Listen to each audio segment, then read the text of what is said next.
Our Rooster, Jack. Written by Kathryn Dodd-Farrawell and Jason Russell.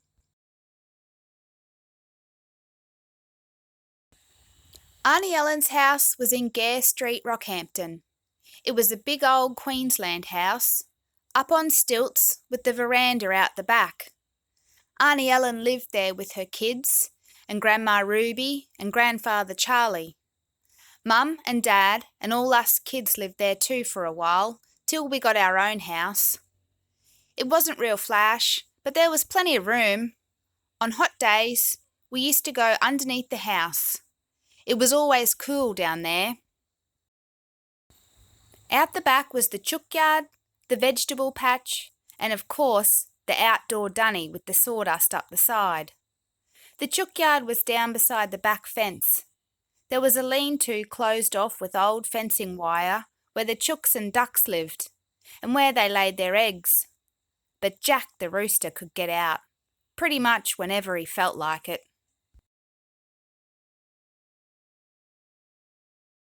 Jack was the boss of the backyard. He was a large, strong, black bird. He had a big chest and a red craw. He was solid looking. When he'd have a go at us kids, he'd get up a bit of speed and fly and run at us, making this squawking noise. Then we knew we were in trouble. We'd tease him a bit, the way kids do. We'd annoy the daylights out of him.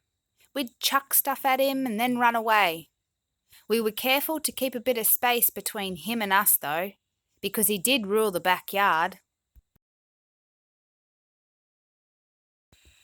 Of course, with the dunny down the back, he had the drop on us, really, 'cause everyone's got to go when they've got to go, if you know what I mean.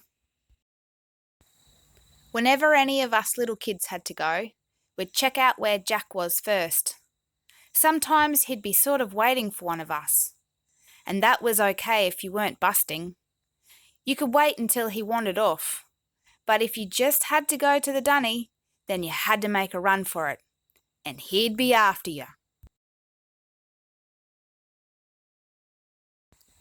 One day, he got me good. He was real cranky, so he was waiting. I made a run for it with him after me from about halfway down the yard. I got there just before him and slammed the door. He was squawking and making a terrible racket outside. I did my business, then I peeped through the cracks to see where he was. He was pacing outside. He came up real close and tried to see in. I knew then I was in big trouble. I started yelling for Mum, but nobody heard me.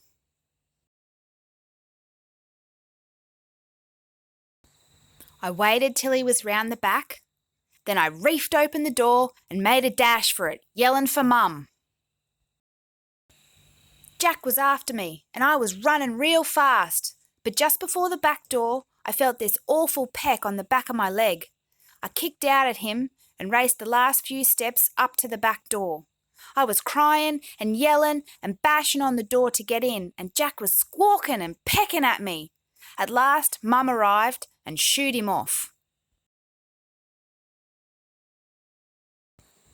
Well, there was a real big fuss in our house. Mum cleaned me up and bandaged my leg. Grandma and the grown-ups were rousing on us kids for teasing Jack and saying, "That's what you get for being stupid and all that."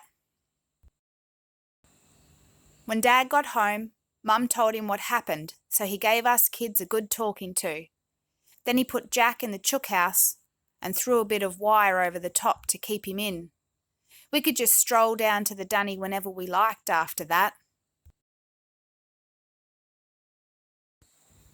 It was Christmas Day a couple of days later. We were having a great day. Dinner time came and we were all sitting round the table.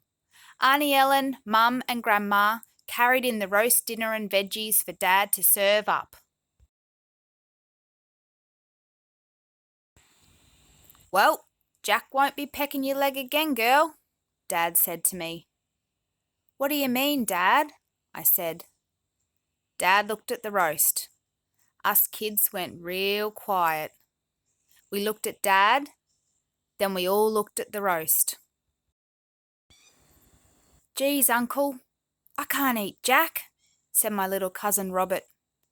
The rest of us started to bawl. "We're not eating Jack.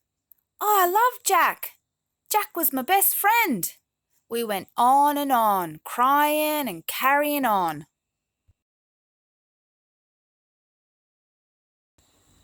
Dad got mad. So did Mum and Grandma Ruby and the others. Dad left the table in a ripe old mood. Mum tried to get us to calm down and have some food. She picked up the carving knife. "Don't cut Jack," said my big cousin Sue. "We've got to bury him. He was our pet." "Well, go without," said Mum loudly. She was real wild. The grown-ups left the table and went out on the front veranda with Dad.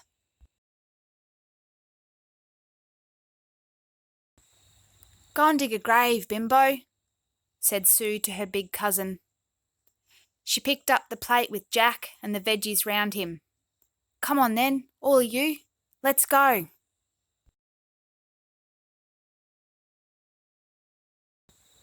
We made a procession.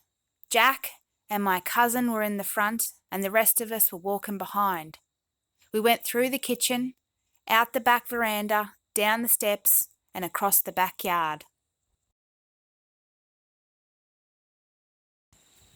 We gathered round the grave. Sue said she'd be the priest. "We're very sorry this happened to you, Jack, and some of us are very sorry we teased you and made you mad," she said, looking right at me.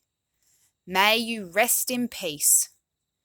It was a long time before I could go down the back and not feel sad, and I still think of poor old Jack when I eat chicken.